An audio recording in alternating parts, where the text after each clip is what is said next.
জীবনের প্রতিকূলতার কাছে মাথা নত না করে আত্মসম্মান আর কঠোর পরিশ্রমকে সঙ্গী করে এগিয়ে চলেছেন ফালাকাটা পুরসভার ১১ নম্বর ওয়ার্ডের বাসিন্দা উমা ঘোষ। তার প্রতিদিনের জীবনযুদ্ধ আজ অনেকের কাছেই সাহস ও আত্মনির্ভরতার এক অনুপ্রেরণাদায়ক গল্প। স্বামী কর্মসূত্রে বাড়ির বাইরে থাকেন, ঘরে রয়েছেন বৃদ্ধ মা ও একমাত্র ছেলে।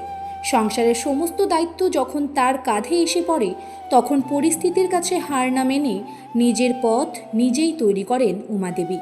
জীবিকার মাধ্যম হিসেবে বেছে নেন ঝালমুড়ি বিক্রির পেশা। সেই ছোট্ট ঝুড়ি আজ তার পরিবারের ভরসা, বেঁচে থাকার লড়াইয়ের সঙ্গী। প্রতিদিন ফালাকাটা এনবিএসটিসি ডিপোর সামনে দেখা মেলে তার। বাস বা গাড়ি থামার অপেক্ষায় থাকেন তিনি। যাত্রীদের কাছে পৌঁছে যান হাসি মুখে। যত্ন করে তৈরি করে দেন ঝালমুড়ি। সেই সামান্য আয়ের মধ্যেই লুকিয়ে থাকে সংসার চালানোর অদম্য চেষ্টা, ভবিষ্যতের স্বপ্ন আর দায়িত্ব পালনের দৃঢ় অঙ্গীকার। কখনো রোদে পুড়ে, বৃষ্টিতে ভিজে, দিনের পর দিন নিরলস পরিশ্রম করেও কখনো ভেঙে পড়েননি উমা ঘোষ। ক্লান্তি কিংবা প্রতিকূলতা তাকে দমিয়ে রাখতে পারেনি। জীবনের প্রতিটি চ্যালেঞ্জকে তিনি গ্রহণ করেছেন সাহসের সঙ্গে। স্থানীয়দের চোখে উমা ঘোষ শুধু একজন ঝালমুড়ি বিক্রেতা নন, তিনি সংগ্রাম, আত্মমর্যাদা এবং কর্মনিষ্ঠার এক উজ্জ্বল প্রতীক।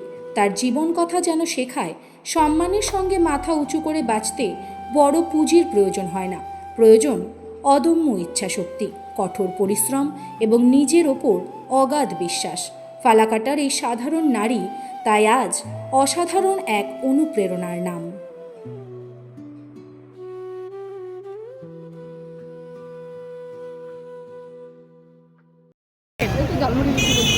কত রকমের মশলা দেন এখানে? ৬-৭ রকমের মশলা দাও ওখানে। কী করবো, কর্ম করে তো খেতেই হবে আমাকে। বাড়িতে কে কে আছে? ছেলে আছে, মা আছে। সংসারটা কি তুমিই সামলাও? হ্যাঁ, আমি সব পাট বেশি হয় না তো, বেশি হয় না।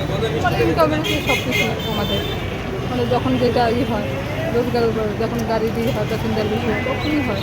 আর কত হকার দেখো তো আমার। এত পেশা থাকতে তুমি একজন নারী হয়ে এই পেশাকে বেছে নিয়েছো কেন? সংসারটাকে রক্ষা করার জন্য। ভালো লাগে এই কাজটা করতে? কী করবো, জানেন তো আমার বাবা করতে হবে। তখন আমার মা অসুস্থ, মা আছে ঘরে, অসুস্থ মাকে তো দেখতে হবে। সেই অসুস্থ মাকে বাঁচানোর জন্যই আমার এই কর্ম করে। মানে কত রকমের কত মানুষ আছে, অনেকের ব্যবহার ভালো, অনেকের। রাতেও কি দোকান দেন? আপনি কটা থেকে কটা পর্যন্ত দেন? 12টা থেকে 6টা পর্যন্ত। 6টা পর্যন্ত। তাতে আপনার কোনো অসুবিধা হয় না? অসুবিধা হলে বলে কী করবো, থাকতে পারবো। গরম, বৃষ্টি, রোদ তো এই নিয়েই চলতে হয়। সংসারটাকে রক্ষা করতে বাঁচালে আমাকে করতেই হবে। আর আমাকে তো এমন সরকার থেকে সাহায্য করতেছে না, করতেছে কি হোটেল চালাতে গেলে তো আমাকে করতেই হবে। আচ্ছা, না না, দেখে নেই কটা আছেন? সকালে 12টার দিকে আসেন, আর সন্ধ্যা বিকাল কতক্ষণ পর্যন্ত থাকেন? 5-6টা। 6টা পর্যন্ত থাকেন, তারপরে বাড়ি যান। আর বাড়ির যে কাজকর্ম, রান্নাবান্না, যেগুলো কাজ, বাড়ির যে সাংসারিক কাজ, সেগুলো ঘুরে আসি। ওগুলো করে তারপরে এখানে আসেন, তারপরে এগুলো চালাচ্ছেন। উমা ঘোষ, উমা ঘোষ। কোন পাড়ায় বাড়ি? গোপনগর। কত নম্বর ওয়ার্ড? 11 নম্বর ওয়ার্ড।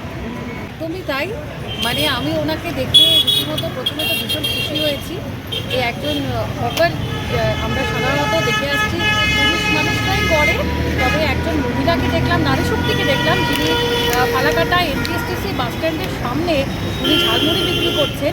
এবং আমি নিজে খেয়েছি ওনার কাছ থেকে, এবং উনি দৌড়ে দৌড়ে গলার মধ্যে এত ভারী যে ঝালমুড়ি নেওয়ার ক্যানটা রয়েছে সেটা নিয়ে উনি দৌড়ে দৌড়ে বাস যখন দাঁড়াচ্ছে প্যাসেঞ্জারের সামনে যাচ্ছে এবং সেখানে গিয়ে উনি ঝালমুড়ি বানিয়ে তাদের হাতে তুলে দিচ্ছেন।